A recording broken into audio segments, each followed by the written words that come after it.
我哋呢個第一個咧就係 IPL 模式，呢個係超強勁嘅燙紋模式嚟嘅，無論係虎紋或者抬頭紋，我哋都可以幫你極速去紋嘅。另外第二個 step 咧就係 up 啦，主要就係幫我哋 firm 翻緊緻嘅皮膚，令到我哋輪廓線條出翻嚟嘅。咁另外第三就係 EMS 啦，呢個就係微電流啦，能夠刺激我哋嘅血液循環，好似幫塊面做運動，幫我哋趕走水腫問題。另外再撳多一下咧就係 VR 啦，咁頭三個模式都可以配合 VR 一齊使用嘅。LED 咧係做幫我哋刺激膠原，令到我哋個皮膚充滿彈性。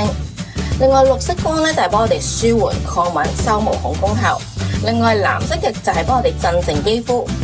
有三色光一齊運用就係最 perfect 噶啦。咁如果有眼袋問題啦、鬆弛啦、眼紋啊、黑眼圈啦，我哋極力強烈用呢個 up 嘅模式啦，可以幫我哋從眼膜嘅基底層幫我哋做翻個緊緻同埋擊退黑色素，去眼紋都係超 work 噶。如果係 EMS 嘅功能咧，我哋強烈建議用喺 body 上邊嘅，因為可以幫我哋針對我哋肌肉入邊嘅脂肪啦，令到我哋收緊線條，令到我哋做到碎脂同埋溶脂嘅功效嘅。